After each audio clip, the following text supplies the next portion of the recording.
Thank you very much, everybody, for coming. So, first disclaimer, I guess this is a geometry talk. I don't claim to be a geometry expert or anything like that. I do claim to be somebody who just enjoys playing around with maple, chasing out formulas. I do enjoy looking for patterns. I do enjoy finding systematic ways to prove things. So hopefully that will be, we'll be looking at ways to do all of that in the context of geometry. Okay, so as promised, let us start off with Ptolemies Theorem. So take a circle, any circle you want, and put 4 points on it. Let's call them P1, P2, P3, P4. It'll always be important to put those in cyclic order around our circle. And so we can connect these up. So we have edges and we have diagonals. And Ptolemy's theorem says that the edges and diagonals satisfy a certain polynomial. And so if I say djk is the distance from pj to pk, then Ptolemy's theorem says that d12 times d34 plus d14 times d23 equals d13 d24. So that's it. Formula is what it is in hand waving what's going on. So d13 d24, that's the product of the two diagonals, and that equals the sum of these lengths times plus, so this times this plus this times this. So that is Ptolemy's theorem. And of course, with a name like Ptolemy, so it's a classical theorem, 2,000 or so odd years old. I will just insert one thing here. If anybody went to Professor Rettock's talk a couple weeks ago in the faculty research seminar, so he did talk about Ptolemy-Plucher relations. So there's lots of interesting things that are going on, even in modern algebra. These sorts of relations arise. I will say just a couple other interesting things. In general,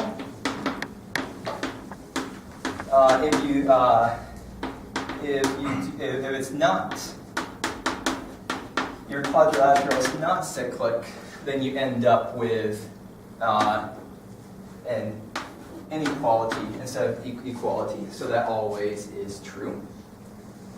And I will say there's lots of ways that we can prove this. So there are some elementary geometric proofs that just involve chasing around angles and side lengths and stuff like that. So that's one way to do it. There's ways to do it using a law of sines. There's ways to do it using cross ratios, another thing that came up in Professor Rettock's talk a couple weeks ago. There's also a way to use the law of cosine. So you are kind of, we find this length in two different ways using law of cosines for this triangle and this triangle.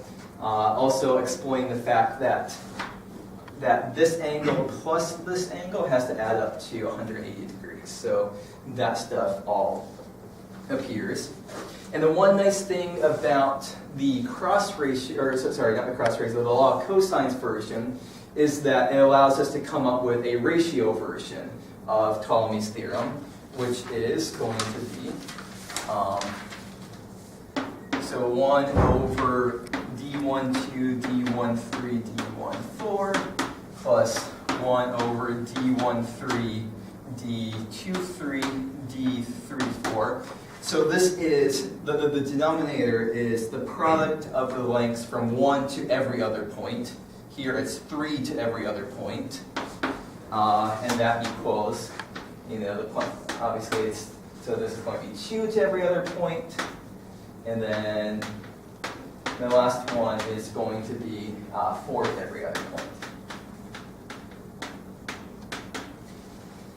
And so here is, so this is very similar to Ptolemy's theorem. Now, this is all well and good, but let's think about how we can generalize this. So if we only have 4 points on the circle, there is not really that many formulas we can make, using them. So we want to take this up to like 6 points or 8 points, or in general, n points on a circle. So let's just talk about some generalizations. Are you going to put them on the sphere later? Yes, we will. Yes, we will. So we might not prove anything using the sphere, but yes, we will definitely look at spherical stuff. There is a theory, so we can generalize the ratio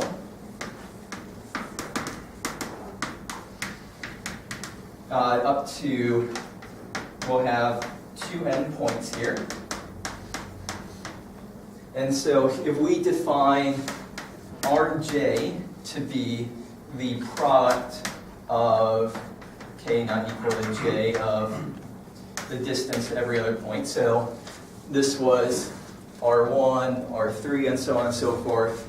If we make this definition, then we have the sum over j odd of 1 over Rj equals the sum over j even of 1 over Rj.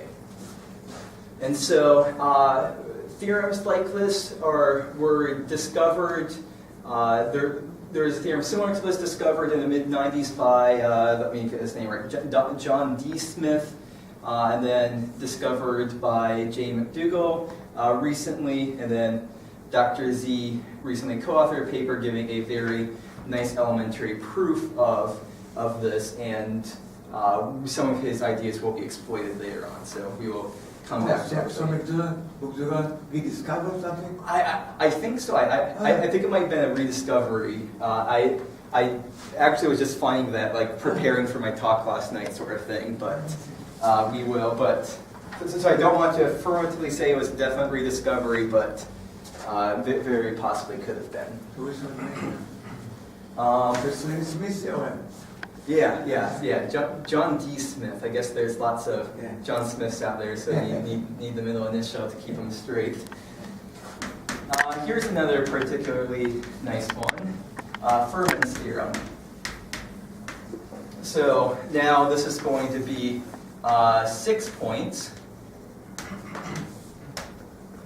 6 points, P1, P2, P3, P4, P5, P6. And so Smith's theorem, sorry, not Smith's theorem was the last one, Fermat's theorem says what we want to do is we want to take all of the long diagonals. So here's a long diagonal, here's a long diagonal, here's a long diagonal, and multiply all those together. So this is D14, D25, and D36. D14, D25, D36. And then this equals a sum of 5 things. The first 3 things. They have to intersect? What's that? They have to intersect? No, I made this far more regular than it should have been. So they appear to intersect, but so this does not have to be regular. It has to be cyclic. That have to be. Right. Yeah. This was a poor choice on my part of distributing the points. Anyway, so as I said, it equals a sum of 5 things. The first 3 are going to be take each one of the long diagonals and then multiply it by the other by these 2 sides. So D14 times D23 times D56. And then do that again. So D25, D34, D16. And then the last one will be D36, D12, and D45. So that's 3 terms, I promised 5. The last 2 are going to be this times this times this, every other side. So D12, D34, D56, and then these sides. So this one, and this one. So that's not quite all the matchings. No, it is not all of the matchings. So D16, let me just write this down, I'll comment on that, D23 and D45.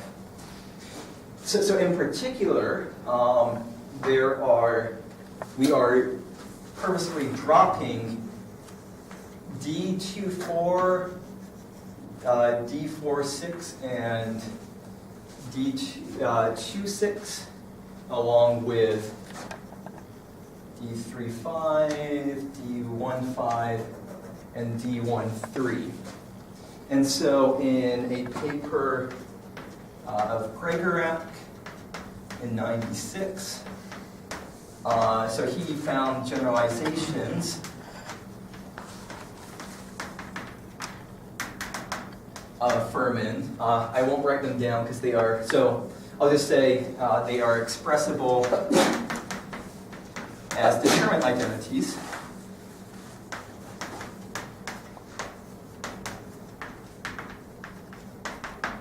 In fact, just identities.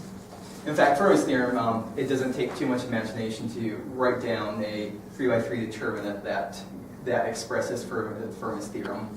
But Gregorak did so. He found some generalizations that just on 6 points, on 2 endpoints that generalize Fermat's theorem that basically have the same trick where you are like picking every other point here and like excluding all edges between them. So that is the general flow of Ptolemies, or of the Gregorak generalizations. And unfortunately, this came on. So this CBS determinant will have some signs, probably. Yes, there are some signs in the 3x3 determinant. Okay, so that is just some basic theorems along these veins.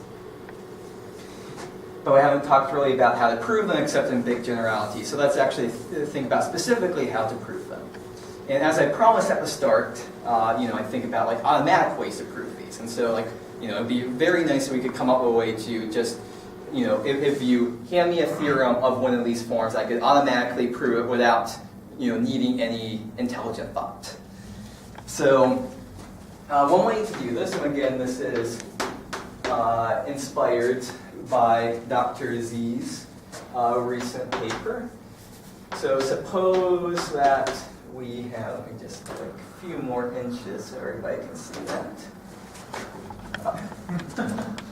Lots of adventures with the projector screen. Stop. Okay, suppose that we label our points. So P1 to Pn, and we will call Pj to be cosine of 2tj, sine of 2tj. Without loss of generality, we can assume that we're working on the unit circle. And so here we're going to want to, order is very important in these. So we want to arrange these t1 equals 0, then t2, up to tn, which has to be less than pi. And so when we try to compute the distances between points, djk, right now I more or less am assuming that k has to be less than j. I might cheat later on, it's but just to make the signs work out, I'm assuming j is less than k. 2 times sine of tk minus tj, just some basic trick, we'll get that for you. But then we can rewrite this in terms of, signs are okay, but the easier way to do this would be imaginary exponential. So let's make that change. And so we end up with minus I times e to the I tk minus tj minus e to the minus I tk minus tj. That's exactly what I want. And so then this is basically e to the I tk over e to the I tj, e to the I tj over I to the tk. So let's put everything over a common denominator. And we end up with e to the I tj, e to the I tk times e to the I tk squared minus e to the I tj j squared. And so the last thing that we realize is like this e to the itk and e to the itj, they come up a lot. And so we want to just relabel stuff and just say, okay, uj is going to be e to the itj. And once we do that, this somewhat complicated looking expression becomes simpler and ends up being uk squared minus uj squared all over uk uj. And so this and all of that times minus I. And this is a very useful form for proving theorems of this sort. Because let's just take, we could take any one of these at this point. Let's take Ptolemy's theorem way up in the upper left-hand corner and make in these substitutions. So I see a d1,2 is our first thing. So d1,2 ends up being u2 squared minus u1 squared over u1 times u2. And so we're going to do that for all 6 expressions there. And so note, number 1, that each one is going to have each term of our original. So d1,2, d3,4. So we get a minus I squared. And then each term is going to end up with a u1, u2, u3, and u4 because each number appears once in each of our terms. So if we do that, Ptolemy's theorem becomes minus I squared over u1, u2, u3, u4 times u2 squared minus u1 squared times, so what's up next? d3,4. So u4 squared minus u3 squared plus so this is going to be d1,4. So that's u4 squared minus u1 squared times u3 squared minus u2 squared. So that's the left-hand side. And the right-hand side, same factor out front. And we get u3 squared minus u1 squared times u4 squared minus u2 squared. And I'm just going to assert here that this is, so we cancel out the factors on both sides. We just look at the u's left over, and this is just a routinely checkable polynomial identity. So making this change from, so we don't have to think about how to cleverly apply law of sines or law of cosines or chasing angles around. We just say, hey, every point is cosine 2tj, sine 2tj, and we just get polynomial identity easily checkable in Maple or your favorite computer algebra system. By hand. Or this one is simple enough to check by hand. I don't think I actually checked that one by hand, but you could. You could have now. Yes. Okay, so any questions about this so far? No one comment. This is not Ptolemy. This is Gupta. Yes, I did not. I probably should have credited. I was calling it ratio Ptolemy. It's actually due to Brahmagupta, who, Indian mathematician, maybe about 14 or 1500 years ago. One of the really cool things about him is that he may have been the first mathematician to use the concept of zero, which is pretty awesome when you think about that. Just how before there was no zero as a mathematics concept, now there is. You are using law of sines, right? When you wrote down that distance, djk, the first step. I guess I am. That being said, that's a trivial use. So yeah, it is. I guess I'm not using anything other than just. I think in terms of computer programming. So this is just a simple trig to ESP command in either Mathematica or Maple or vice versa. So that doesn't really bother me. But yes, I guess that does come up. Thanks. Anything else?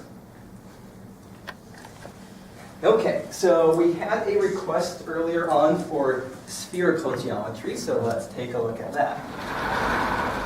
So no proofs, but I will kind of talk about what is going on here.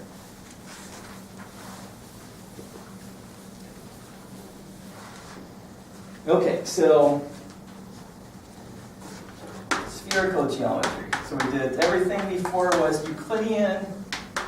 Well, why are we preferring Euclidean over spherical? So let's say that we take a sphere and we take a circle on our sphere. So let's just take the North Pole as the center of our circle and let's draw around like that.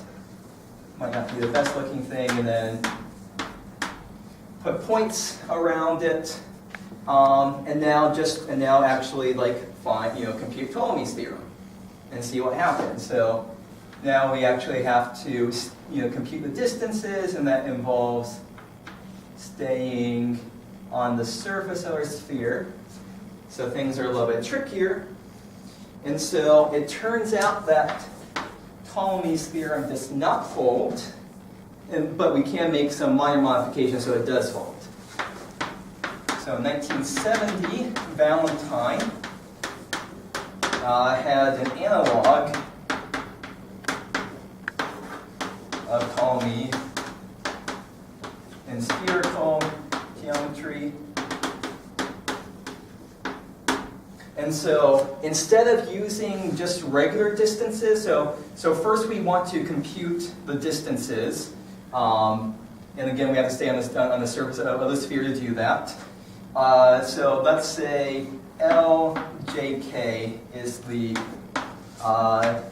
spherical length. The great circle. Yes, the great circle distance, yes. We divide it by 2 and take the sine of it. That's called the chordal distance. Yes. And so we just call this SJK. Then, once again, S13, S24 equals S12, S34 plus S14, S23. So we have Ptolemy, slightly different version, but it's a, if it's natural to you to, as it is to natural to geometries, to think of this quantity as the true distance going on here. That's what expression we end up with. Yeah, but geometrically it means you just draw a straight line through the ambient space. Yep. So And can then- you deduce it? Can you deduce it immediately from Ptolemy? That I don't know, but I know that distance because I'm working with that. So it's called the chordal distance. Yeah.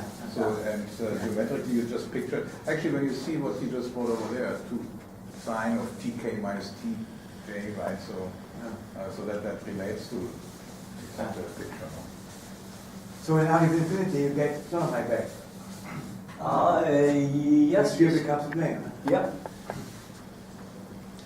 But aren't you working on the plane the whole time now? If that's chordal distance, Yeah. then you're just working on the plane. Yeah. So it is Ptolemy. Yes. I will have to think more about it. I don't want to say yes or no on the spot. But in Ptolemy, all the points are on one circle, right? So are they when he puts them on a quadrilateral? But they should still be all. A circle on the sphere should still be a circle. No, circle on the sphere, yes, but if you put 4 points on the sphere, 3 of them will be on some circle, right? Okay. But that doesn't mean that the 4th one will be. But I thought you put your 4 points on a circle. Yeah. Oh, they are all on the Yeah. circle. Yeah. Oh, yeah, I know So that. it's on yeah. a plane. Oh, Yeah, I no, missed that so one. it I'm is sorry. Ptolemy. Then No, it's I guess Ptolemy. so. Yeah, no, No, then it's it's great. Ptolemy. Yeah. Yeah. Then it's just Ptolemy. No, I missed that one. I'm sorry. Yep, no problem. Hyperbolic. Valentine was on a roll. And again in 1970, same thing. And so here now you just have to use HJK is the cinch. And I'm sure there's a natural reason to be using this that geometrists can tell us about. And so once again you can get Ptolemy's theorem. So Valentine, he just looked at Ptolemy, and then the question is, can we unify this all? Once we have a Euclidean one, can we also Euclidean one like Fermat's or like more generalization? Can we get something that's very, very general? And so in 2008, I think was the at least when I went on archive, and Samas managed to unify these. And so basically, if E is a set of like polynomials that in many variables that always evaluate to 0 when you plug in circles in a Euclidean, and S is the same thing, circles and polynomials that always evaluate to 0 when we plug in points from spherical circles, and H's, you can figure out what's going on. So they managed to prove this. And so we have so there's no need to look for, so maybe perhaps looking for more Euclidean theorems would be interesting, but there's no real need to look for theorems over here. And, like, oh, I found a Euclidean theorem, can I generalize it? Well, they already generalized it, sort of thing.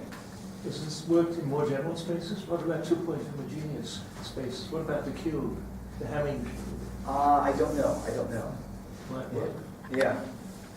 So that's about. So the only comment I'll make here is that their proof technique was kind of, at least like between Euclidean and spherical, is just to use a stereographic projection to go back and forth, because that's going to preserve, send circles to circles and preserve angles around the center of those circles. So that is all well and good. Okay, so time for the fun stuff. So question is, can we do this in more general space as well? So the one so yes, we are trying to do this in more general spaces. And so we are looking now at the Minkowski plane. So this is just the regular two-dimensional plane, but distance, I kind of put that in quotes, is given by between x1, y1, x2, y2.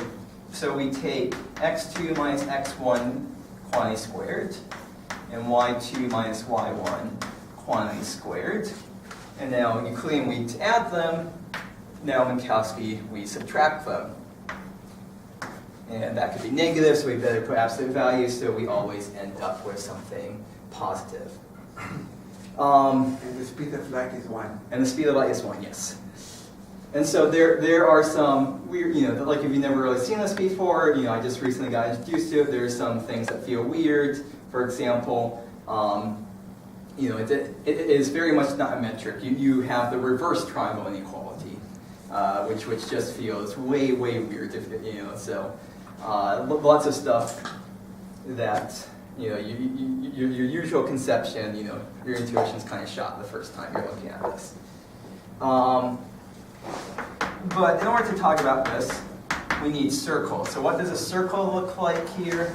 So it's points at distance 1 away from the origin. In this case, we basically have x squared minus y squared equals plus or minus 1. That's going to be our circle here. So these are hyperbolas. So here's the hyperbola x squared minus y squared equals 1.